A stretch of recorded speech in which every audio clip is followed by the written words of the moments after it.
Hey there, everyone. It's Joe from Ainslie's Gold Silver Standard Insights, brought to you by goldsilverstandard.com and ainslieBullion.com.au. Today's topic is second largest decrease in US job openings this decade pleases the Fed. That's posted on the Ainslie website. I'll put a link below for you to follow along. And of course, we have Chris Tipper here to break down the morning's news. And joining Chris today is the author of this morning's news and regular Ainslie team member, Branko. So, gentlemen, over to you. Thanks, Joe.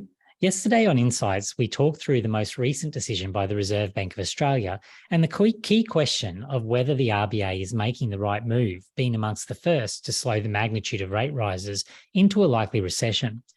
The lower increase was probably necessary with the record debt we hold, as we discussed yesterday. The risk, however, is that if Australia falls behind other central banks, especially the US Fed, then we can be heavily punished by the markets and could suffer from even higher inflation, leading to a backflip and even bigger rate rises ahead. So with that in mind, it becomes important to look to the US to see what their next move is most likely to be.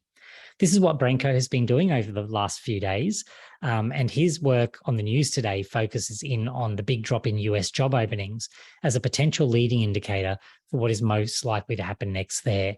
So welcome, Branko, and thanks for your work on this topic today. Thanks for having me. Good to be here. So let's jump straight in with what you were looking at. First of all, what impact does unemployment have on the Fed decision-making process? And obviously, by extension, the broader financial markets. So what did you sort of find that we can sort of expect the Fed is thinking with regard to this latest employment number print? Yeah, so I think to kind of lay the groundwork for this discussion, when the unemployment goes up, right, in this case, it means that the Fed, their monetary policy has been working. Yep. And so the more it goes up, the more likely they might be to slow down these rate rises. Now, if it stays the same, they could have more leeway to increase them at a faster rate. And interesting note is like the RBA the other day, there was an expectation of a 0.5% increase and we only saw 0.25. And then we also saw the unemployment rate go up and the job opening increase go down in the US. So that kind of, the RBA's move coincides with this narrative of higher unemployment, the less they will kind of raise interest rates over time. Yeah, and we definitely did see that. I mean, we've seen that in the commentary because we've seen a lot of commentary come out saying, is the RBA really an indicator of what other banks will do because of exactly that happening, that maybe they're making the right move there. So that's certainly something to consider. But I suppose that's all going to be data dependent. So that leads to the question of whether that drop in job openings really is the second worst this decade. Is there more detail around that? Because it seems like that's a massive massive drop. Do we need to look into that a little bit deeper? Yeah, so I think it's a good point. The raw number is quite high. Like I said, the second largest this decade outside of COVID in 2020 when everyone was freaking out about the lockdowns. So really it's other than that, the largest. But the raw number is a bit misleading because even after that increase, the decrease, we're still at levels that were at record highs in 2021. So yeah. So it's coming from a very high number to begin with. Yeah, correct. So the base is quite high. So right now it doesn't really mean much in terms of like where the economy is pain-wise, right? Mm-hmm. But maybe it could be a lead-in for what's going to happen in the future if this trend continues. Right. So talking about that trend continuing then, what does that look like? Are we at the start of something here, I suppose, is what I would like to know. So is this the start of the unemployment rate really potentially spiraling out of control? Do we start to see print after print of more people losing their jobs? Is that something we can expect?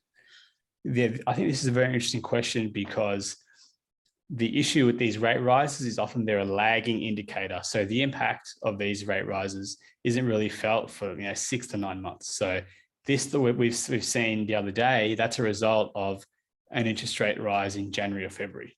Right. So the kind of fear is, what if we see this continuation of lack of job openings over the next 5, 6, 7 month period? Where will unemployment be? So luckily we are starting at a high base. So, I don't think it's necessarily going to spiral out of control. However, I do think that there is some damage that isn't really priced in yet, that people, the labor market is changing now. It's not kind of what it was a few months ago when it was like very rosy. Sure. And that's something, I suppose, that I really like that point you made, that it's that lag of, you're saying 6 to 9 months.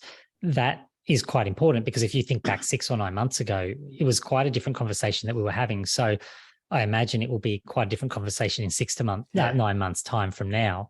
And some of these moves are quite aggressive. So you go, well, will we be looking at the aggressive response in that regard in that time frame as well? Yeah. I also just wanted to question something else on that. We look at non-farm payrolls, because that's the one coming up on Friday night our time. Yep. But there's also the ADP report. What is the difference there? Because I think people I know I do a little bit, get a bit confused between what they're talking about, because we tend to think of unemployment as just one thing, but it's not really, is it? Yes, there's a few different indicators. So the US job openings report was on Tuesday, and then you got this ADP report that came out last night, our time, and then you got non-farm that comes out on Friday night our time. So Right. Often, like, the history has been that the ADP and the non-farm aren't really that correlated, and one of the big reasons for that is that the ADP is made up of a lot less small businesses. So the news that came out last night was the expectation was 200,000 job openings, but it came in at 208. So the market responded with like equities kind of selling off, and most things selling off, with the idea that the monetary tightening policy hasn't really worked as much because we've got more job openings. But the kind of key difference there, and the reason this means that we can't really predict non-farm based on ADP, is because the ADP report, like I said, so 40% small businesses was made up. Sorry, let me rephrase that. 40% of all businesses in that ADP survey are small, less than 20% of employees. But in the US as a whole, it's 89. So it's not a full reflection of like the business actual economy, condition. right? Yeah. And a good example of that would be coming out of the lockdowns, big businesses were a lot quicker to rehire, right? Which makes sense. Yes. And that's why we saw ADP have much more job openings relative to non-farm. And that might not be the case this time around. So thank you for that explanation, because that does clarify it a little bit for me, because I know often we look for these things. We've identified they're lagging, right? Lagging indicators, but often we look to those numbers for a response from the share market, and we will get that. I have no doubt on Friday night when the non-farm payrolls number comes out, there'll be a bit of volatility there. But you can see why there's volatility when you've got different reports actually looking at quite different subsets of the employment market. So that actually does make a bit of sense. So I suppose, sort of to wrap that up then, what's your expectation for Friday night? What do you think we get with this non-farm payrolls number coming up? Difficult to say. I do think that over time, like I said, the ADP and non-farm have been uncorrelated.